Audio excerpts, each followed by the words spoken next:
یہ میں سارے پاکستانیوں کو آج کہہ رہا ہوں کہ دیکھیں اب جو آج پاکستان میں حالات ہیں یہ سمجھ جائیں کہ قوم کا وقت آ گیا ہے کہ باہر نکلنے کا. میں نکل رہا ہوں, جان کو خطرہ ہے. دو دفعہ میرے اوپر قاتلانہ حملے مارنے کی کوشش کی گئی. میں نام لیتا ہوں, دونوں دفعہ ان کے پیچھے جنرل فیصل نصیر تھا. مجھے بھی اس نے مارنے کی کوشش کی اور یہ پیچھے تھا جو تشدد ہوا اعظم سواتی پہ, اس کے پیچھے بھی یہی تھا. ارشد شریف کے قتل کے پیچھے بھی یہی تھا. اور مجھے نہیں سمجھ آ رہی کہ ایک بلاول بھٹو کے کہنے پہ جنرل باجوہ نے کراچی کے اندر ایک sector incharge I S I کا تبدیل کر دیا. ہم یہاں 1 سال 8 مہینے سے اس آدمی کا ظلم سہ رہے ہیں. کیوں نہیں اوپر خبر جا رہی کہ جناب یہ ملک کو نقصان پہنچ رہا ہے, یہ جو حرکتیں کر رہا ہے یہ کوئی آدمی نہیں کر سکتا جو اس ملک سے پیار کرتا ہے. ہمیں ایسے کیا جا رہا ہے جس طرح ہم کوئی دشمن ہے. تو میں آج کہہ رہا ہوں کہ یہ آگے کچھ ہوا, میں نکلنے لگا ہوں. میں جلسے کروں گا اگلے ہفتے سے 14 مئی تک میں جلسے کروں گا. کچھ مجھے ہوا, ساری قوم کو کہہ رہا ہوں کہ جنرل فیصل نصیر کا نام یاد رکھ لو, یہ ذمہ دار ہوگا. اور میری قوم, جس طرح آج آپ سارے نکلے ہیں گاؤں میں محلوں میں, جس طرح اپنے اپنے آئین کے ساتھ کھڑے ہوئے ہیں اور جو چیف جسٹس آئین کے ساتھ کھڑا ہے جس طرح اس کے ساتھ کھڑے ہوئے ہیں, میں آج آپ کو سلام پیش کرتا ہوں. آپ ایک زندہ قوم بن گئے ہیں.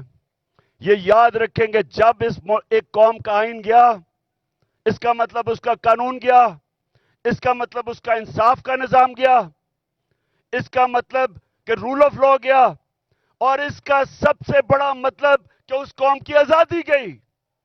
وہ قوم غلام بن گئی. وہ قوم جنگل کے قانون میں طاقت کی حکمرانی کی وجہ سے طاقتور کی غلامی کرتی ہے. تو یہ ہماری یہ سیاست نہیں ہو رہی. آزادی کے لیے سیاست نہیں کرتا, آزادی کے لیے جہاد ہوتی ہے. یہ ہم جہاد لڑ رہے ہیں. ہم اپنے ملک کو آزاد کرنے کے لیے, قانون کی حکمرانی قائم کرنے کے لیے ہم سب جہاد لڑ رہے ہیں. اور آپ نے اب میرے ساتھ چل رہے ہیں. میں اب نکلنے لگا ہوں اور انشاءاللہ ہم تب تک سانس نہیں لیں گے جب تک الیکشن کروا کے اس ملک کو ہم آزاد نہیں کرتے. ایک بھیڑ بکریوں والی قوم چپ کر کے ان کو پاکستان کا آئین توڑنے دیں گے؟ کسی غلط فہمی میں نہ رہیں. ساری قوم کا فیصلہ ہے کہ وہ پاکستان کے آئین کے ساتھ کھڑے ہیں. اور چیف جسٹس کے اوپر جس طرح کا پریشر ڈالا جا رہا ہے, جس طرح اس کے خلاف پروپیگنڈا کر رہا ہے یہ مافیا, جو ججز کے خلاف پروپیگنڈا کر رہا ہے, میں آج یہ مافیا کو بتانا چاہتا ہوں کہ ساری قوم اس ملک کے آئین اور اس ملک کے ججز کے ساتھ کھڑی ہے جو آئین کے ساتھ کھڑے ہیں. اور میں آج اناؤنس کر رہا ہوں کہ انشاءاللہ اگلے ہفتے سے میں جلسے کروں گا, شروع کروں گا ادھر سے, اور 14 مئی تک اٹک تک جلسے کروں گا. میں پبلک میں نکلوں گا, عوام کو تیار کروں گا, اور عوام کو تیار کروں گا کہ ہم کسی صورت یہ جو 2 کیئر ٹیکر پنجاب میں گورنمنٹ اور پختونخوا میں جن کا مدت ختم ہو چکی ہے, ان کی کوئی قانونی حیثیت نہیں ہے, ان کا جواز آج بالکل غیر قانونی ہے. تو ہم ڈیمانڈ کریں گے کہ ہمیں الیکشن دیے جائیں. پنجاب کا الیکشن اناؤنس ہو چکا ہے, اس کی کیمپین شروع کر رہا ہوں. پختونخوا کے لیے ہم ہائی کورٹ میں, ہم سپریم کورٹ میں جائیں گے. وہاں کے لوگوں کے لیے بھی الیکشن چاہتے ہیں, کیونکہ 70% پاکستان میں عوام کی کوئی نمائندگی نہیں ہے. ہمارا آئین پاکستان کا کہتا ہے کہ اللہ کی حاکمیت کے بعد عوام کے نمائندوں کی حاکمیت ہے. نہ اس وقت پختونخوا میں ہے اور نہ پنجاب میں ہے. اور میں آج ایک اور بات کہنا چاہتا ہوں کہ اگر یہ حکومت چلتی گئی، انہوں نے ملک کا دیوالیہ نکال دیا ہے. ملک کی تاریخ کی سب سے زیادہ مہنگائی کی ہے. آج 3 گنا مہنگائی ہے. جب جنرل باجوہ نے ہماری سازش کے تحت گورنمنٹ گرائی تھی، 1 سال میں 3 گنا مہنگائی ہے پاکستان میں. آج سن لو ذرا سارے پاکستانیوں، آپ کے بینک میں 1 سال پہلے جو 100 روپیہ تھا، آج وہ اس کی صرف خریدار کی قوت 62 روپیہ رہ گئی ہے. اور اگر جس کو کہتے ہیں جو ہر انسان استعمال کرتا ہے، جس کو سینسٹیو پرائس انڈیکس کہتے ہیں، اس میں اگر 100 روپیہ تھا تو آج صرف 52 روپے رہ گئے. یعنی کہ تقریباً آدھا پیسہ ہو گیا آپ کا 1 سال کے اندر، جب سے یہ امپورٹڈ کرپٹ لوگوں کی حکومت آئی ہے، این آر او والی حکومت آئی ہے.